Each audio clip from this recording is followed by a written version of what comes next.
Yo, what is up, guys? So today we're going to dive into a topic that I think is probably relatable to a lot of people, and it's this gentleman who recently got laid off from his job, and his spouse is now on his back and trying to, well, pressure him and just give him a hard time on when he's going to find something else. And so I want to dive into this post and give you guys my thoughts on it. So let's just jump right in. So the title of this post says, "Spouse is panicking about my layoff and it's demotivating me. Got hit by company layoff, 20% plus off staff today. Sucks, but it is what it is. Only recently joined the company." That is not good. I definitely feel you, brother. "The issue is my spouse is panicking and bringing me down. I am running through my contacts and looking at relevant companies for a targeted search with internal referrals. The spouse is also demanding that I spend 12 plus hours a day shotgunning applications out and grinding lead code." He says that I do agree, I need like 2 to 4 hours a day lead coding. He has good system design skills, but weak whiteboarding coding. All right, so he's an engineer. The spouse keeps bringing up past problems. He says that he had a death march job and project in 2021 that beat him down, and is telling him that he is unskilled coding and needs to grind more, etc. "It is just bringing me down and distracting me from actually doing the work to make progress. It's literally interrupting him mid-application to badger and complain." So it sounds like his wife is just, getting in his business and preventing him from actually doing productive application and job interviews. "Any tips on how to navigate? His current plan of action is to engage his network, target high-quality leads for jobs with internal referrals, grind leak code for a reasonable amount of time, renew certificates, mostly AWS, that has expired, and then also reach out to a career coach whose day job happens to be a hiring manager at one of his targeted firms.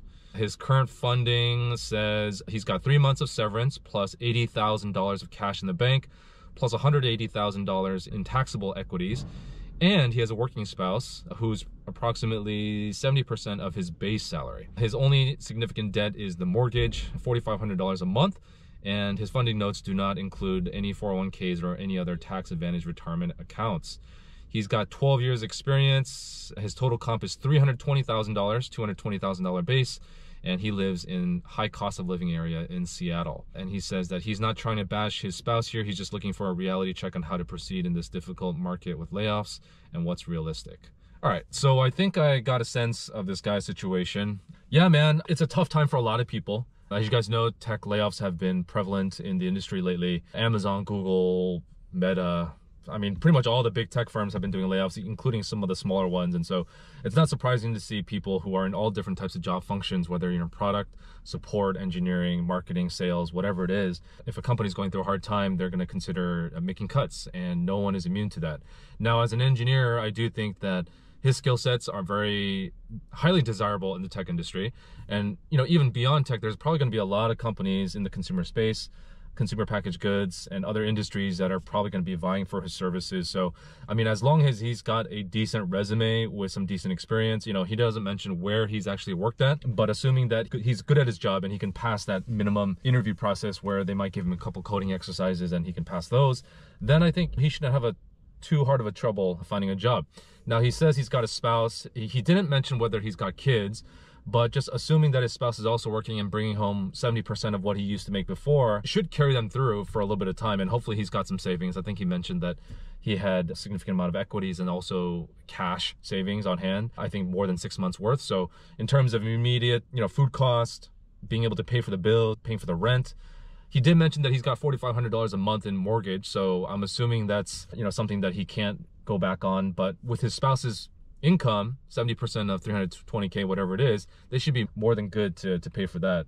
I'm assuming they have also certain lifestyle choices and certain lifestyle requirements that they want to adhere to. And so, his wife, I can understand how she might be pushing him to find something ASAP, but pressuring someone and putting that type of nonstop sort of badgering can't be good for anybody. It's not good for her because it elevates her stress levels, not good for him.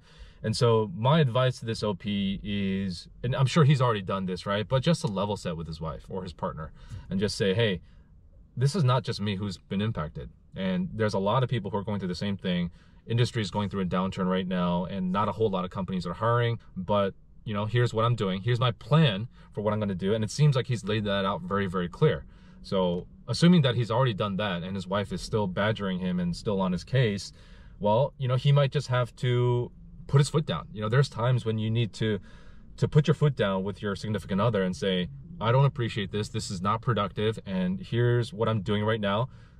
By you pressuring me and putting this on my case, it's not helpful for anybody. It's actually counterproductive. And just let, you know, him or her know that this is not acceptable. You also might need to, you know, bring in a third person. You might need to bring in a counselor if you really need some additional help to support your case. But that's what I would do. I mean, that's the first step.